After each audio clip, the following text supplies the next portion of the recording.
Okay, hello guys, I am Twinkle. I welcome to you all of you in my channel Nurse Sister. आज जो है हम देखने वाले हैं एवरस्टार MCQ 4 सीरीज़ की जो इम्पोर्टेंट MCQs विथ रैशनल हम डिस्कस करेंगे कि जो CSC civil RRB and NORCET के एग्ज़ाम के लिए खास ज़रूरी रहेंगे। ओके। दूसरी बात, जब भी आप लेक्चर्स को देखते हो, लेक्चर्स कंप्लीट होने के बाद कमेंट ज़रूर करें, like the lectures, follow it and पहली बार जो जुड़ रहे हैं वो सब्सक्राइब करना ना भूले।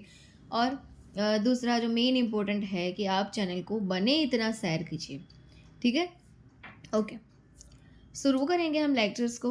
उसके पहले हम जो है वो एक श्लोक के साथ इसकी शुरुआत करेंगे ताकि हम हमारा माइंड को कंसंट्रेट कर पाए, एक जगह पे ला पाए और यहाँ लेक्चर्स के क्वेश्चंस पे ध्यान केंद्रित कर पाए।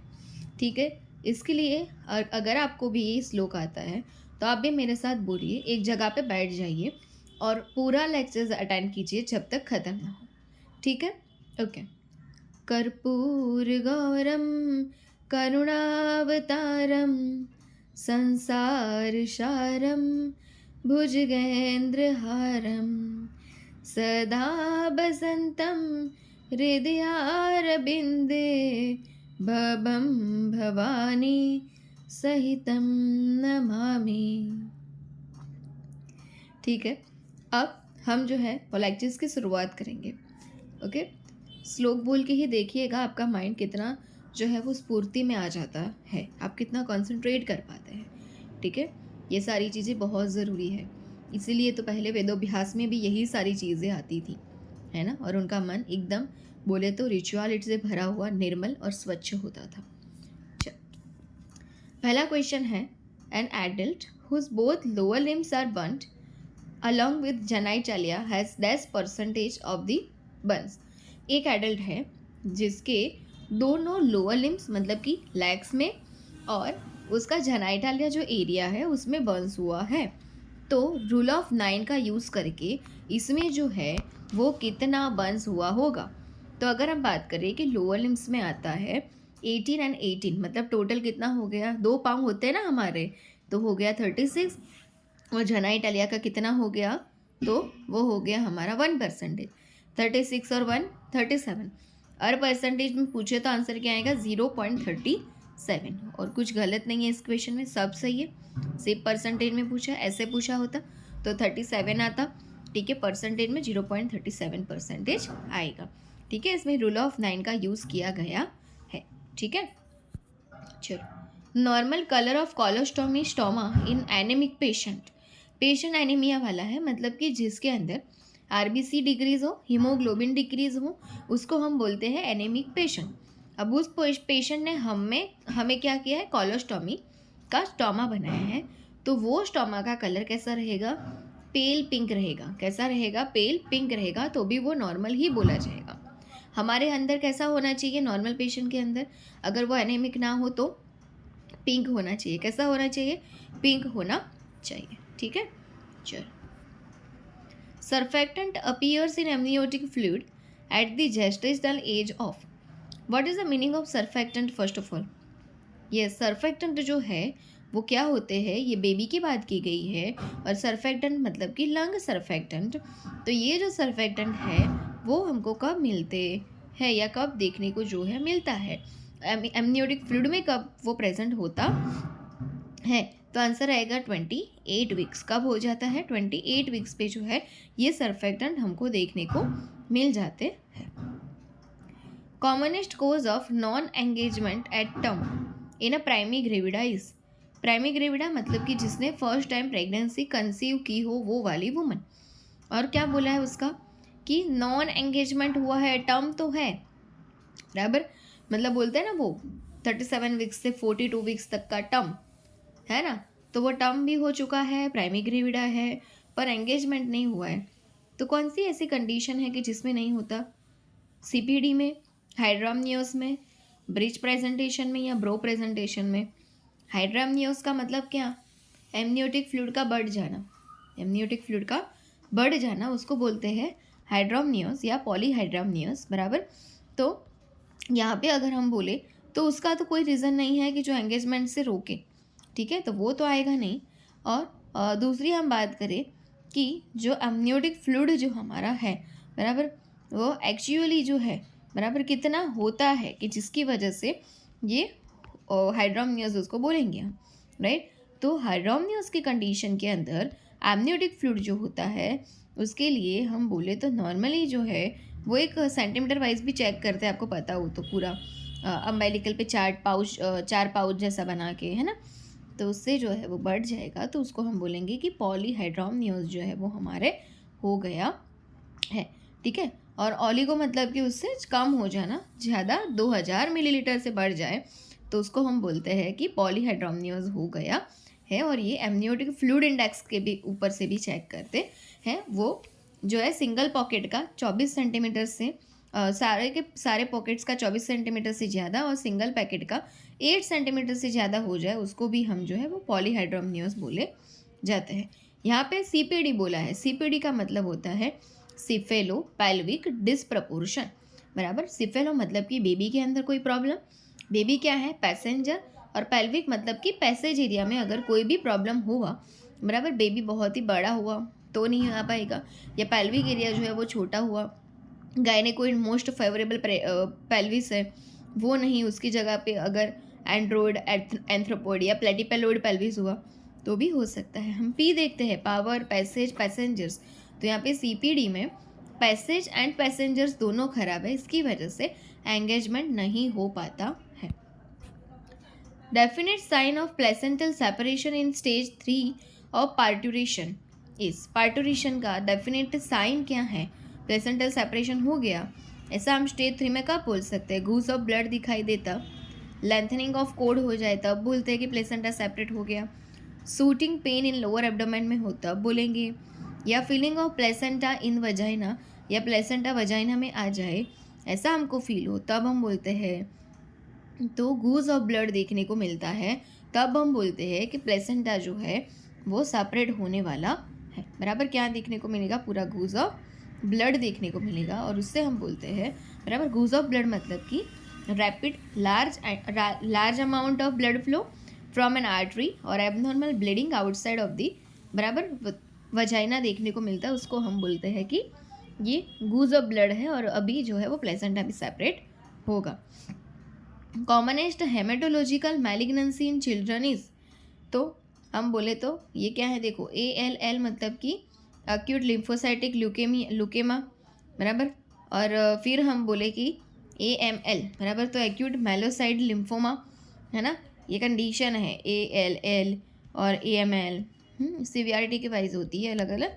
तो ALL मतलब कि एक्यूट लिम्फोब्लास्टिक ल्यूकेमिया, AML मतलब कि एक्यूट मेलोब्लास्टिक जो है हम बोलेंगे ल्यूकेमिया बराबर। फिर CML तो क्या होगा, क्रॉनिक मेलोब्लास्टिक ल्यूकेमिया, और अगर हम बोले CLL तो क्रॉनिक लिम्फोसाइटिक ल्यूकेमिया बराबर। ऐसी कंडीशन होती है उसमें जो सबसे पहला है ALL एक्यूट लिम्फोसाइटिक ल्यूकेमिया, वो जो है वो बेबी में बराबर चिल्ड्रन में सबसे ज़्यादा देखने को मिलता है। तो आंसर क्या रहेगा, ऑप्शन नंबर ए।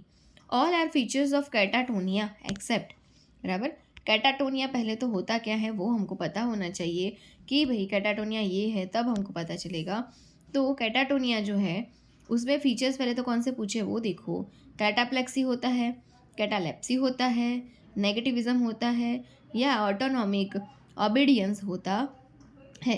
कैटानोनिक फीचर्स जो है उसको हम बोलते हैं बराबर कैटालेप्सी, क्या बोलते हैं, कैटालेप्सी, नेगेटिविज्म और ऑटोमेटिक ओबीडियंस जो है वो हो जाता है। कभी कभी हमने अचानक से शोल्डर को श्रग करने लगते हैं बराबर, या हमारा पैर हिलाने लगते हैं, ये कैटाटोनिया है, अचानक से होने वाली movement. Behavioural syndrome marked by an inability to move normally बराबर, ये होने लगता है, उसको बोलते हैं। उसमें कभी कैटाप्लेक्सी नहीं आता है। कैटाप्लेक्सी क्या है, कैटाप्लेक्सी इज इन नार्कोलेप्सी, मतलब कि आप बैठे हो बराबर, आप बैठे हो और मतलब कि अभी आप लेक्चर्स देख रहे हो, आप जो है वो अच्छे से अपनी चीन को अपने हैंड में जो है होल्ड करके लेक्चर्स देख रहे हो और वहीं पे आप सो गए, तो ये इसको बोलते हैं हम कैटाप्लेक्सी या नार्कोलेप्सी। कैटाटोनिया ये जो बोला है उसमें जो कैटालेप्सी है ना, लेप्सी, उसमें क्या होता है, अगर मैं आई और आपकी एग्ज़ाम चल रही है, मैंने आपका हाथ उठाया और ऊपर की ओर कर दिया, ये उसको बोला जाता है वैक्सी फ्लेक्सिबिलिटी। आप अपना हाथ तब तक नीचे नहीं लाओगे जब तक मैं आके खुद आपका हाथ नीचे नहीं कर देती। ये कैटालेप्सी है, बराबर। कॉमन कैटाटोनिक बिहेवियर में क्या होता है कि रिजिडिटी और स्टूपर्स दैट लास्ट 4 आवर्स और इवन डेज तक वो ऐसे ही खड़ा रहेगा जैसे उसको किसी ने खड़ा रखा होगा। परफॉर्मिंग स्ट्रेंज मूवमेंट्स, कोई अजीब सी ही मूवमेंट करेगा। Staying in uncomfortable position without shifting, मैंने आपका हाथ ऊंचा किया, वो एक कंफर्टेबल पोजीशन तो है नहीं आपके लिए, क्योंकि वो घंटों तक रह सकता है, बराबर। फिर भी आप वैसे ही रहते हो। दूसरा, इरेटिक एंड एक्सट्रीम मूवमेंट में भी आप वैसे ही रह सकते हो। इकोलेलिया, रिपीटेशन ऑफ वर्ड्स और बिहेवियर्स, बोल बोल बोल बोल ही करना, वो भी इसमें आ सकता है, ठीक है। तो ये जो सारे के सारे हैं ये हमारे क्या हो गए, कैटाटोनिया। कैटालेप्सी जो इसको बोलेंगे, नेगेटिविज्म की वजह से उसको ध्यान ही नहीं देना है खुद के ऊपर, या फिर ऑटोनॉमिक ओबीडियंस है, उसको खुद का मानना ही नहीं है, बराबर, वो उसको बोला जाता है, ठीक है। कन्फाबुलेशन इज़ अ डिफेक्ट ऑफ, कन्फाबुलेशन किसकी प्रॉब्लम है, बराबर, मेमोरी की, अटेंशन की, इंटेलिजेंस की या कंसंट्रेशन की। आपको पता हो तो कन्फाबुलेशन जो है वो मोस्टली एग्जाम में पूछा जाता है, और उसके लिए हम यूज़ करते हैं क्या कि ये जो कन्फाबुलेशन है, बराबर, वो कैसी चीज़ है कि मेमोरी जब एरर हो जाए, हमको किसी चीज़ को भुलाना है तो हम फॉल्स मेमोरी को वहाँ पे फिल कर देंगे। क्या करेंगे, हम इंटेंशनली फॉल्स मेमोरी को वहाँ पे फिल कर देंगे, उसको बोलते हैं। तो किसका प्रॉब्लम है ये, मेमोरी का। किसका, डिफेक्ट ऑफ दी मेमोरी। अगर हम भूल गए कि हम कार्य बोलना था, कार्य लिखना था, उसकी जगह हमने क्या लिख दिया, काम लिख दिया उसके जैसा, तो फिर जो है वो क्या हो गया, मेमोरी के डिफेक्ट है। Cognitive therapy is used for, cognitive therapy किसके लिए यूज़ की जाती है, मेनिया के लिए, पैरानोइया के लिए, डिप्रेशन के लिए या स्किज़ोफ्रेनिया के लिए। तो कॉग्निटिव जो बिहेवियरल थेरापी वाली जिसको बोलते हैं, वो हम किसके लिए यूज़ करेंगे, वो हम यूज़ करेंगे डिप्रेशन के लिए, ठीक है। ये जो पैरानोइया बोला है आपको, वो क्या है, तो एक मेंटल स्टेट है जहाँ पे person irrational and persistent fear में रहता है नहीं कोई बिग जैसा डरावना नहीं है, फिर भी वो डर में रहेगा, परसिस्टेंट फियर में रहेगा। And others are trying to harm them, उसको लगेगा कि कोई आके अभी मुझे मार देगा, और that they are being watched और फॉलो, और उसको कंटिन्यूसली कोई वॉच कर रहा है, देख रहा है, उसके ऊपर ध्यान रखे गए कैमरे है, और या फिर उसको कोई फॉलो कर रहा है, उसको बोलते हैं पैरानोइया, ठीक है। पर कॉग्निटिव थेरापी किसके लिए यूज़ होगी, डिप्रेशन में लिए। जिसको डिप्रेशन हो जाता है उसको सुसाइडल टेंडेंसी के रिस्क ज़्यादा रहते हैं, और उसी में हम ECT, इलेक्ट्रो कन्वर्सिव थेरापी का जो यूज़ करते हैं, जो बिन्नी और सल्लेटी ने ढूंढी थी 1938 में। Drug of choice for delirium ट्रेमेंस is, delirium ट्रेमेंस की ड्रग ऑफ चॉइस क्या है, डायजेपाम, क्लोरप्रामाजाइन, हेलोपेरिडोल या रेसरपाइन। तो डिलीरियम ट्रेमेंस की ड्रग ऑफ चॉइस क्या होगी, डायजेपाम बताया है। अगर हम बोले डिलीरियम ट्रेमेंस जो है उसको बोला जाता है अल्कोहल विड्रॉल डिलीरियम। जब अल्कोहल हम विड्रॉ करते हैं और उसकी वजह से जो डिलीरियम आने लगती है उसको भी बोलते हैं सीवियर अल्कोहल विड्रॉल सिम्टम्स, जैसे कि सेकिंग होना, कन्फ्यूज़न होना, हेल्यूसिनेशन होना, ठीक है। तो इसमें जो है हम कौन सी ड्रग देने वाले हैं, डायजेपाम ड्रग ऑफ चॉइस है, बराबर। फिर क्या है आपके पास, देखो तो ओके, नेक्स्ट क्वेश्चन था कि prevention of childhood obesity is mainly a type of, childhood obesity है उसको हम अगर दूर कर रहे हैं तो वो क्या है, प्राइमोर्डियल प्रिवेंशन है, प्राइमरी प्रिवेंशन है, स्पेसिफिक प्रोटेक्शन है या डिसेबिलिटी लिमिटेशन है। चाइल्डहुड की ओबेसिटी दूर करना उसको बोलते हैं प्राइमोर्डियल प्रिवेंशन। क्या बोलते हैं, primordial prevention. Missing cases are detected by, जो केस हमसे छूट गए हैं उसको हम किससे डिटेक्ट करेंगे, मॉनिटरिंग करके, एक्टिव सर्वेलेंस से, पैसिव सर्वेलेंस से या सेंटाइनल सर्वेलेंस से। बोलो चलो किससे करेंगे, जो केसेस हमसे छूट गए हैं उसको। इसके लिए ना आपको सर्वेलेंस के टाइप्स याद होने चाहिए कि सर्वेलेंस जो है वो क्या है ना, तभी आपको पता चलेगा कि भाई ये जो चीज़ें हैं वो क्या होती है, क्या एक्टिव है, क्या पैसिव है, और क्या जो है वो सेंटाइनल सर्वेलेंस जो इसमें बोला है वो होता है, ठीक है। तो इसमें अगर हम बोले कि जो एक्टिव सर्वेलेंस है, बराबर, कौन सा सर्वेलेंस मैं बोल रही हूँ कि जो एक्टिव सर्वेलेंस है वो थोड़ा हम बोले कि एक्टिव सर्वेलेंस ऐसी में है कि एक्टिवली सर्चिंग करेंगे, हम कांटेक्ट करेंगे हेल्थ केयर प्रोवाइडर का, बराबर, और पॉपुलेशन का, तो वो है। और पैसिव क्या है, तो हम submitted by the collecting, this method involves collecting data from the report submitted by hospital और क्लिनिक, बराबर, वो पैसिव है। और सेंटिनल मतलब कि दोनों में से जो बच गया उसको हम बोलेंगे क्या कि passive, sorry, sentinel surveillance. Sentinel surveillance में ऐसे लोग आएंगे कि जो मिसिंग भी होंगे और साथ में जो एड्स और HIV वाले पेशेंट होंगे वो कभी खुद सामने से नहीं आते हैं। ऐसे लोग छूट जाते हैं, रह जाते हैं, क्योंकि ना वो लोग आते हैं ना वो हमारे सामने आते हैं, बराबर, ना वो लोग खुद हमारे पास आते हैं, ना जब हम जाए तो हमारे सामने आते हैं। एक्टिव और पैसिव दोनों में से छूट गए तो वो केस में आएंगे सेंटिनल सर्वेलेंस में, मिसिंग केस में।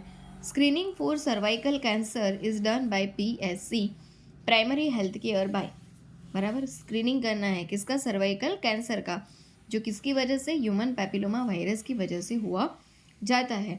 तो कैसे होगा, हिस्ट्री एंड क्लिनिकल एग्जामिनेशन से, पैप स्मीयर से, कॉल्पोस्कोपी से, या MRI मैग्नेटिक रेजोनेंस इमेजिंग से।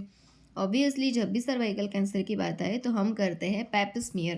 पैप स्मीयर के हमको एक इमेज पूछी जाती है स्पेशली आयरस स्पैचुला की, ठीक है, उससे जो है वो वजाइनल सिक्रेशन लेते हैं और वो पूरा स्टडी करके देखते हैं। यहाँ पे जो है पैप स्मीयर को स्क्रीनिंग टेस्ट बोला है किसका, सर्वाइकल कैंसर का। तो इसमें अगर हम बोले कन्फर्मेटरी, तो ऑब्वियसली कोई भी कैंसर का कन्फर्मेटरी टेस्ट तभी होगा जब हम कोई भी उसका टिश्यू लेके स्टडी करते हैं, ठीक है। HIV post exposure prophylaxis should be started with in, HIV का पोस्ट एक्सपोजर प्रोफाइलैक्सिस जो है वो कितने टाइम में चालू कर दिया जाता है, तो विद इन 72 आवर्स में वो स्टार्ट कर देते हैं। HIV में मोस्टली कौन सी दवाइयाँ यूज़ होती है, तो ART, बराबर, एंटी रिट्रोवायरल थेरेपी जो है वो यूज़ की जाती है। Lecture method is a type of, अभी मैं आपका क्या ले रही हूँ, लेक्चर, यस, तो वो किस का टाइप है, वो डिडक्टिक मेथड है, सॉक्रेटिक मेथड है, विजुअल कम्युनिकेशन कर रहे हैं हम, या नॉन वर्बल कम्युनिकेशन है। नॉन वर्बल तो नहीं है ना, मैं वर्बल बोल रही हूँ ना आपको।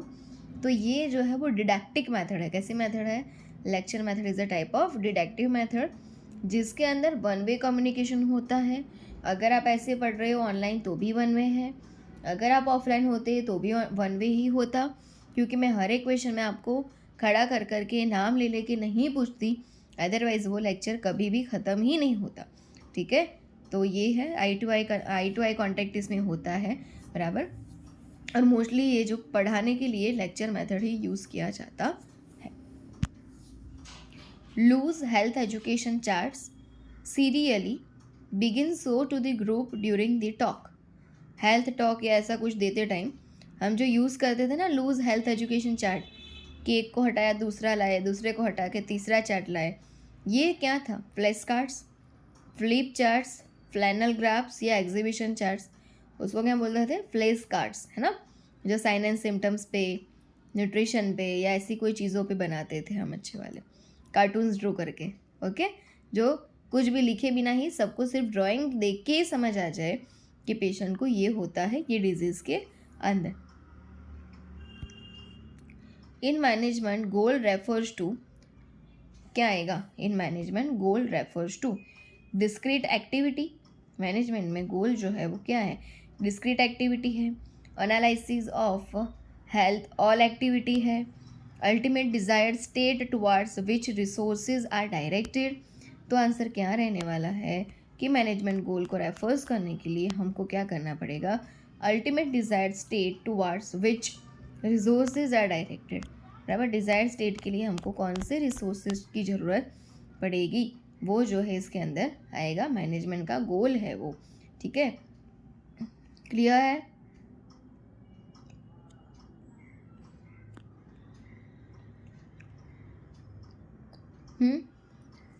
देखो, अल्टीमेट डिजायर्ड स्टेट जो है, organisation aims to achieve guiding the direction of all efforts and direction, ensuring that all activities align with the overarching या overreaching objectives of the organisation.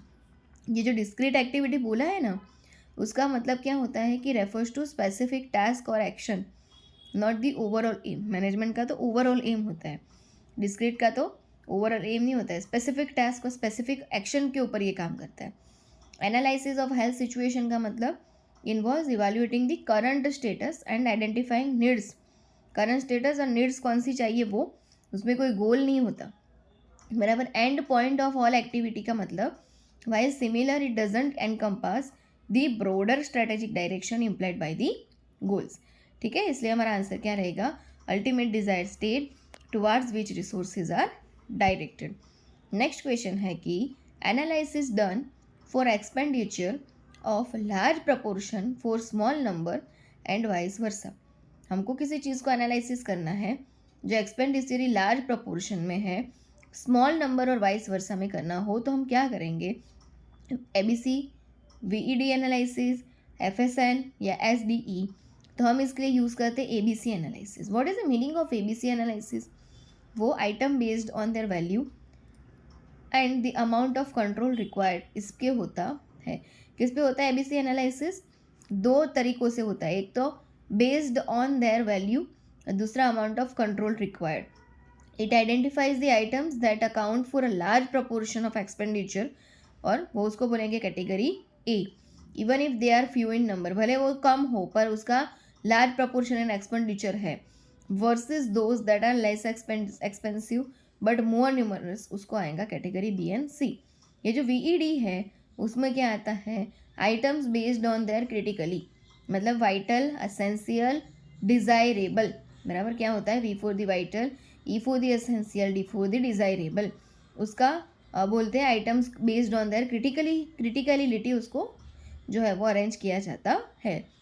अभी है FSN का मतलब कि उसमें आइटम्स को based on there usage rates पे, कितना यूज़ है उसके अकॉर्डिंग उसको जो है वो अरेंज किया जाता है। जैसे कि F for the fast moving, S for the slow moving and N for the non moving. Okay, और लास्ट जो है हमारा SDE, उसका मतलब कि आइटम्स को बेस्ड ऑन देयर स्कैरसिटी के वाइज जो है अरेंज किया जाए। S for the scarce, D for the difficult and E for the easy. याद रहेगा? ओके, चलो, बार बार देखोगे सुनोगे ऑब्वियसली वो याद रह ही जाएगा। Next is the best leadership style in crisis situation. जब महामारी कोई आ जाए, बहुत ही इमरजेंसी सिचुएशन है, तो उस सिचुएशन में बेस्ट लीडरशिप की स्टाइल क्या रहेगी, डेमोक्रेटिक की, चैरिस्मेटिक की, लेज एज फेयर की, या ऑथोरिटेरियन की। तो उसमें रहेगी क्या, बेस्ट लीडरशिप ऑथोरिटेरियन होता है, ऑथोरिटी ले वैसा। ऑथोरिटेरियन लीडरशिप का स्टाइल जो है characterise by a strong focus on control and authority with little input or participation from subordinates. In a crisis situation, an authoritarian leader may be able to quickly make decision, बराबर, फटाफट quick decision ले वैसा, and provide clear direction to the team, पूरी team को clear direction करे वैसा, which can be important for rapid response and effective coordination. ये करने से rapid response and effective coordination बना रहेगा। Authority refers to the right to perform a duty or task. It is a legitimate power that a person has to make decision, give order, and enforce rules. Authority can be formal or informal and can be vested in individuals or organization. It is an essential element of any system of governance or management. However, authority can also be abused, and it is important to use it responsibly and with integrity. Next क्या है, Hawthorne effect is seen in. Hawthorne effect किसके अंदर देखने को मिलती, cohort study, case control study, cross sectional study या ecological study. देखो, हम रिसर्च मैनेजमेंट से भागते हैं, ये भागने का नहीं है, पढ़ने का सब्जेक्ट है। जितने क्वेश्चन है उसको ये एटलीस्ट आपको पता होना चाहिए कि क्या मतलब, क्योंकि वो ही रिपीटेड आते हैं, तो हमको इसको छोड़ना नहीं है, जितने हैं उसको तो पढ़ो ही पढ़ो। ओके, हाउथ्रॉन इफेक्ट जो है कोहॉर्ट स्टडी है। हाउथ्रॉन इफेक्ट जो है वो साइकोलॉजिकल फिनोमेनन है where individuals modify their behaviour. एक साइकोलॉजिकल फिनोमेनन है कि जहाँ पे इंडिविजुअल अपने बिहेवियर को मॉडिफाई मतलब कि चेंज करते हैं, परफॉर्मेंस को चेंज करते हैं। Response to being observed, studied और tested. The Hawthorne effect can be seen in cohort studies. Hawthorne effect cohort study में देखी जाती है। Where a group of individuals who share a common characteristic, जहाँ पे ग्रुप ऑफ इंडिविजुअल होते हैं जो अपनी कॉमन कैरेक्टरिस्टिक्स को, एक्सपीरियंस को जो है शेयर करते हैं, are followed over a period of time to determine how the characteristic और एक्सपीरियंस अफेक्ट देयर हेल्थ और अदर आउटकम। फॉर एग्जाम्पल कि if participants in cohort study know that they are being monitored for the development of a particular disease, उनको पता है कि उनको monitor किया जा रहा है पर्टिकुलर डिजीज़ के डेवलपमेंट के लिए, they may be more likely to engage in healthy behaviours such as, वो लोग क्या करने लगेंगे, एक्सरसाइज करेंगे regularly and eating a healthy diet. This can lead to an overestimation of the true effect of the risk factor being studied on the outcome of interest. ठीक है, तो हाउथॉर्न effect जो है वो क्या है, कोहॉर्ट स्टडी, और उसका मतलब कि साइकोलॉजिकल फिनोमेनन जहाँ पे इंडिविजुअल मॉडिफाई करता है उसके बिहेवियर को या उसके परफॉर्मेंस को, और उसको ऑब्जर्व करना, उसकी स्टडी करना, उसको टेस्ट करना, वो होता है cohort study. When the research participants recruit other participants for a test or study, it is called, एक रिसर्च पार्टिसिपेंट्स है, वो किसी पार्टिसिपेंट, दूसरे पार्टिसिपेंट को रिक्रूट कर रहा है, क्यों, उस पर टेस्ट या स्टडी करने के लिए, उसको क्या बोलते हैं, purposive sampling, random sampling, snowball sampling या कन्वीनियंस सैम्पलिंग, तो उसको बोलते हैं स्नोबॉल सैम्पलिंग। स्नोबॉल सैम्पलिंग मतलब कि non probability sampling technique used in research study where participants are selected based on referrals from other participants. In snowball sampling, the initial participants, who are often hard to reach or identify, are asked to suggest other potential participants who meet the research criteria. The process continues until the desired sample size is achieved. ये कब तक चालू रहता है, ये जब तक उसका sample size, desired sample size जो है वो अचीव नहीं हो जाता तब तक। कन्वीनियंस सैम्पलिंग का मतलब क्या है, participants are selected based on their availability and accessibility, participants को उनकी अवेलेबिलिटी और एक्सेसिबिलिटी के अनुसार जो है सिलेक्ट किया जाए, तो उसको बोलते हैं कन्वीनियंस सैम्पलिंग। हमारी कन्वीनियंट होगी, तो हमारी अवेलेबिलिटी होगी, हमारी एक्सेसिबिलिटी होगी, तो हम रिक्रूट करेंगे। This method is often used in studies where the researcher has limited resources and time constants. दूसरा है पर्पसिव सैम्पलिंग, उसका मतलब participants are selected based on specific characteristic. Purposive में क्या होना चाहिए, मेरा पर्पस ये है, मुझे यही स्पेसिफिक कैरेक्टरिस्टिक वाले लोग चाहिए, सच एज एक्सपर्टाइज, एक्सपीरियंस और नॉलेज।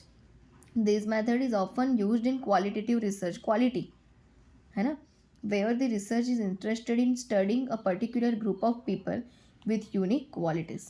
अभी है रैंडम सैम्पलिंग, उसका मतलब स्टैटिस्टिकल टेक्निक है for selecting a representative sample from a larger population, में से किसी रिप्रेजेंटेटिव सैम्पल को लेना। Random sampling, each member of the population has N equal chance of being selected for the sample, सबको equal chance दिया जाएगा और सब पार्टिसिपेट करो, पर हमको जो पसंद होगा सिलेक्शन प्रोसेस करके कम्प्लीटली उसमें से हम रैंडम लोगों को लेंगे, अनबायस्ड होगा ये। 4 words are given, out of which 3 are same in a certain way while the rest one is different. Find out the different one. देखो एक ही अलग है, teacher, students, principal and lecturer, ये सारे स्टाफ है, teacher, principal, lecturer, but students is a student, है ना, तो ये अलग है, बराबर।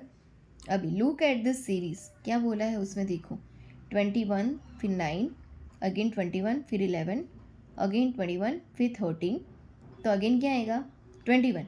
देखो जो 9, 11 और 13 वाली सीरीज़ है उसको देखो, 9 फिर 10 और 11, एक का बीच में गैप और 11 आया, फिर 12, एक का बीच में गैप और 13 आया, है ना, तो ऐसे आगे आएगा, पर पहले सब में क्या है 21 21 कॉमन सीरीज़ है ना, तो क्या आएगा नेक्स्ट हमारा आंसर 21, फिर लाना हो तो क्या आएगा 15, है ना।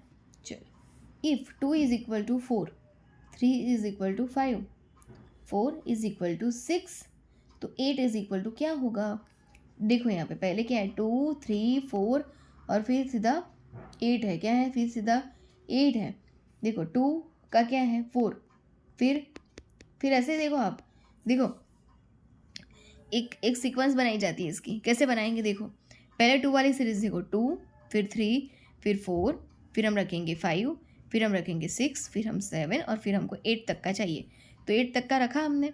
हाँ, फिर 2 के बाजू में क्या है, तो 4, 5, फिर 6, फिर 7, 8, 9 और 10। 8 तक पहुँचते पहुँचते क्या आ गया वो 10, तो हमारा आंसर क्या बन जाएगा 10। समझ आ रहा है ना आपको, ईजी है बराबर।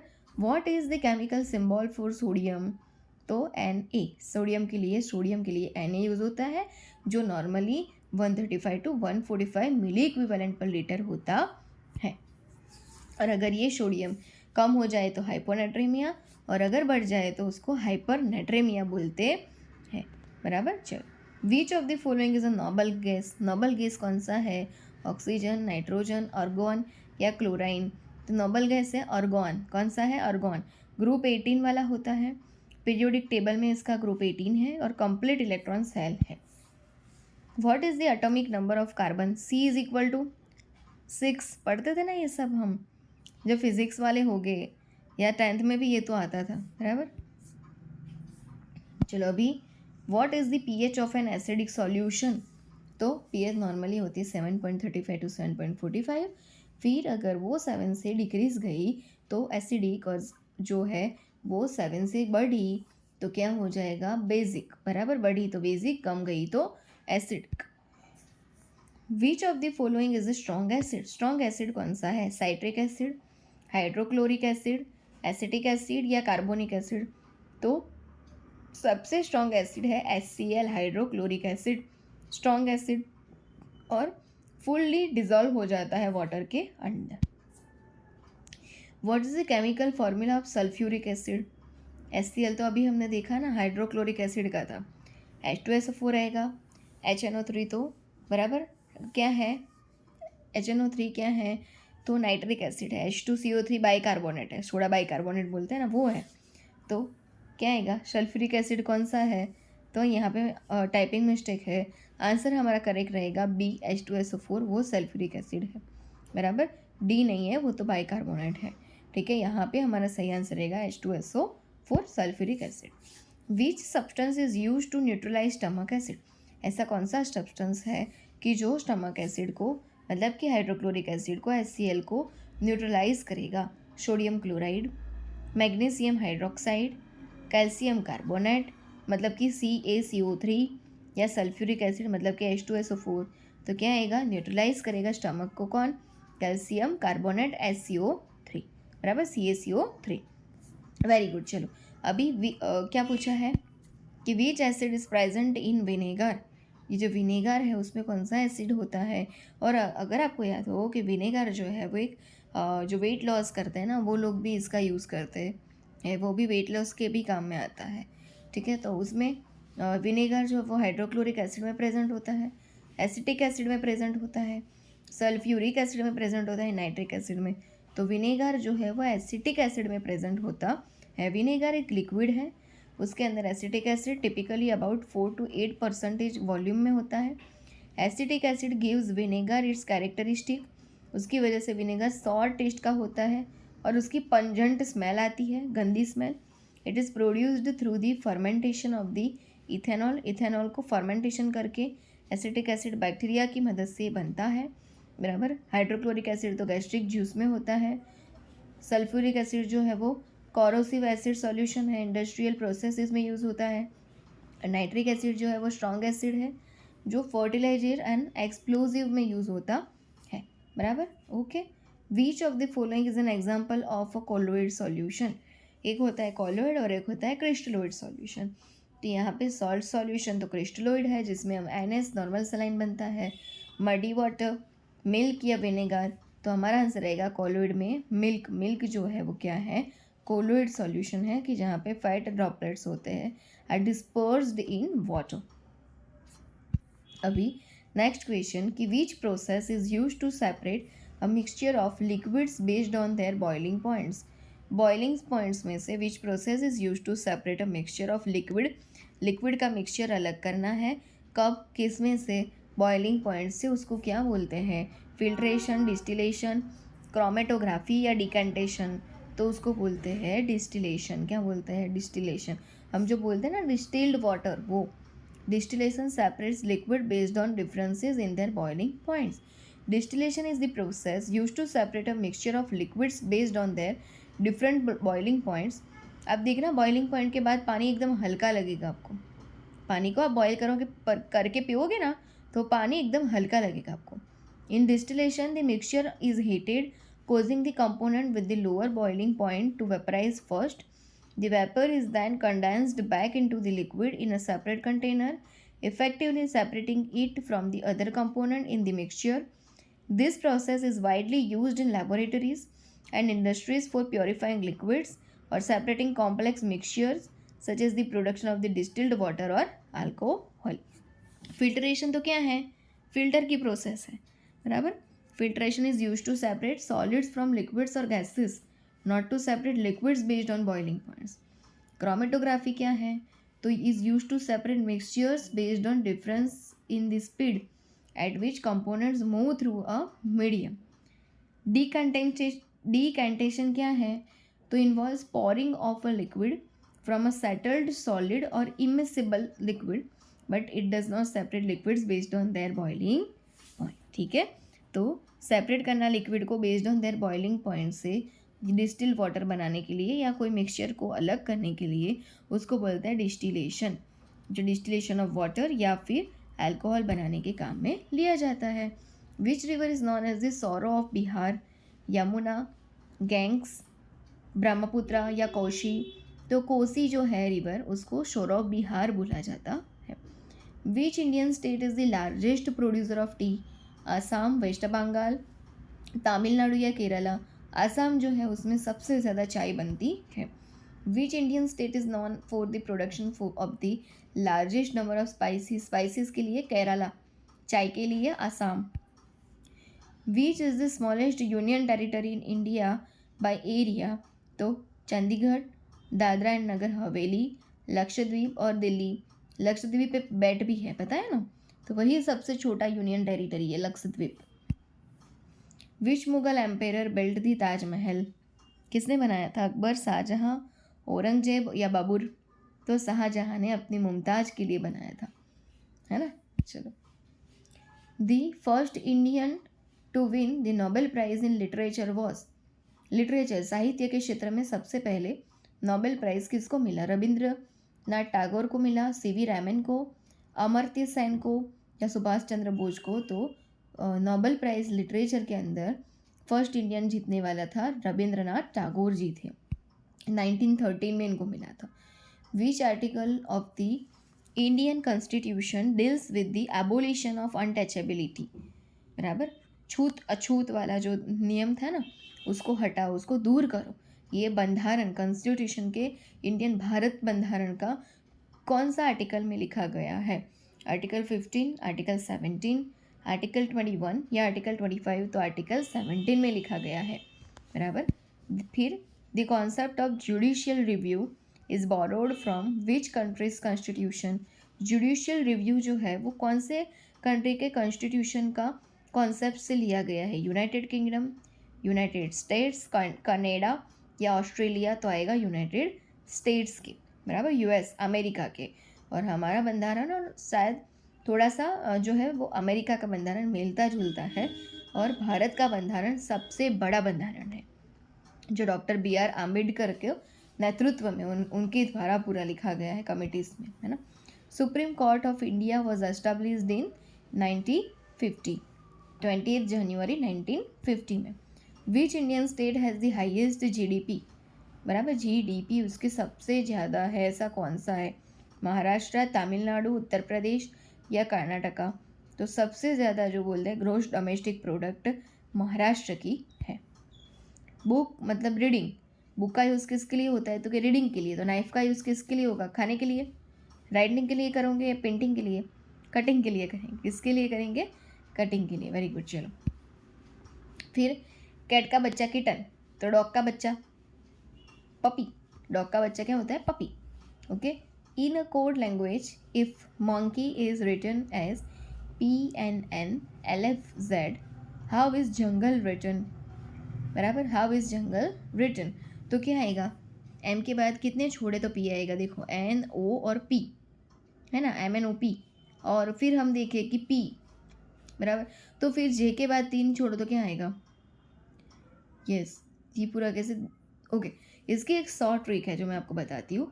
देखो कि हमारे पास क्या है, जंगल, अभी जंगल में ऐसे कोई वर्ड है जो हमको ये इसमें मिलते जुलते हो, है, यस, कौन सा, एक है हमारे पास ई, तो यहाँ पे ई में क्या आता है, एफ आता है, तो देखो लास्ट में यहाँ पे एफ लगा दो।